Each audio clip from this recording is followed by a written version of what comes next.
চট্টগ্রামে দিন দিন ভয়াবহ রূপ নিচ্ছে ডেঙ্গু, বাড়ছে রোগীর সংখ্যা। চলতি সেপ্টেম্বর মাসের প্রথম ১২ দিনেই মারা গেছেন ৫ জন। শনাক্ত হয়েছে মোট ১৬৬ জন। এদের মধ্যে ১১৫ জন নগরীর এবং ৫১ জন বিভিন্ন উপজেলার বাসিন্দা। গত ২৪ ঘণ্টায় নতুন করে ৩৪ জন ডেঙ্গু রোগী আক্রান্ত হয়ে বিভিন্ন হাসপাতালে ভর্তি হয়েছেন।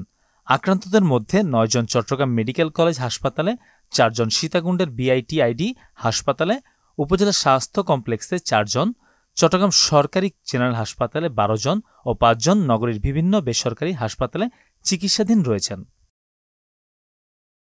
চলতি বছরে মোট ডেঙ্গু শনাক্ত রোগীর সংখ্যা ৭৬৪।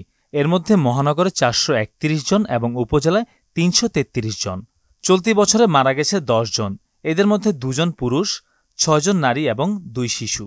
এদিকে জ্বর ছাড়াও বমি, পেট ব্যথা, পাতলা পায়খানা, শরীরে র্যাশ সহ নানা উপসর্গ নিয়ে ভর্তি হচ্ছেন রোগীরা। পরিস্থিতি নিয়ন্ত্রণে উপজেলা ও মহানগরীর সব হাসপাতালে ডেঙ্গু কর্নার খোলার নির্দেশ দিয়েছেন জেলা সিভিল সার্জন জাহাঙ্গীর আলম। যদি বাড়ির আঙিনায় ডাবের খোসা, টিনের পট, বিভিন্ন ধরনের ছাদ বাগান যারা করে সেগুলো যদি এই সমস্ত পটের মধ্যে পানি থাকলে ওই ২-৩ দিন জমে থাকলে ওখানে মশাগুলো বংশবিস্তার করে। স্বাস্থ্য শিক্ষাটা যেটা মূলত স্বাস্থ্য শিক্ষা দেওয়ার জন্য প্রত্যেকটা উপজেলা আমরা বলে দিয়েছি যাতে ডেঙ্গু সম্পর্কে জনগণ সচেতন করে, লিফলেট বিতরণ করে, প্রয়োজনে মাইকিং করে জনগণকে যাতে সতর্ক থাকে। বিশেষ করে এই বর্ষার শেষ মৌসুমে যাতে ডেঙ্গু বাড়তেছে আর যাতে না বাড়ে সেভাবে আমরা ব্যবস্থা নেওয়ার জন্য প্রত্যেকটি উপজেলা আমরা বলে দিয়েছি। চট্টগ্রাম জেনারেল হাসপাতালের তত্ত্বাবধায়ক ডাক্তার আব্দুল মান্নান বলেন, বাড়ির আশেপাশে পরিষ্কার পরিচ্ছন্ন রাখা এবং সবাইকে সচেতন থাকতে হবে।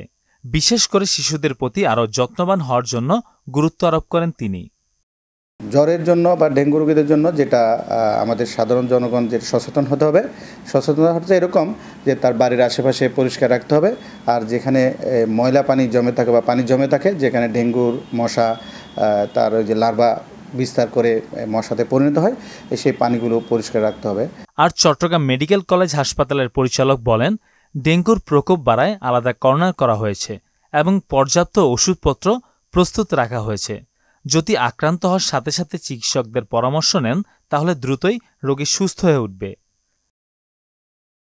আমরা স্বাস্থ্য মন্ত্রণালয়ের নির্দেশে ডেঙ্গুর জন্য আলাদা কর্নার করেছি, এটা আমাদের নিচতলায়। তারপর এখন আমাদের ডেঙ্গু রোগীর সংখ্যা হচ্ছে বর্তমানে ১৫ জন, সবাই ভালো আছে। যে ডেঙ্গু রোগী যেগুলো মারা গেছে এগুলো হচ্ছে ৩ জনই খুব খারাপ অবস্থায় এসে, এটাকে আমরা বলি dengue shock syndrome. Normal dengue নিয়ে এখানে কেউ আসে না এ পর্যন্ত। ওই ৩ জন যেটা মারা গেছে এগুলো হচ্ছে ডেঙ্গু শক সিনড্রোম, মানে সিভিয়ার ডেঙ্গু নিয়ে এখানে ভর্তি হয়েছে। ওদের প্লাটলেট কাউন্টটা অনেক কমে গেছে। তো এই আমরা ম্যানেজমেন্ট করতেছি। এখন যেগুলো ভর্তি হয়েছে ১৫ জন সবাই ভালো আছে। যে কোনো রোগ প্রতিকারের চেয়ে প্রতিরোধ করাই উত্তম, তাই সবাইকে সচেতন হতে হবে ডেঙ্গুর ভয়াবহ প্রকোপ থেকে রক্ষা পেতে। মেহেদী হাসান, মোহনা ডিজিটাল।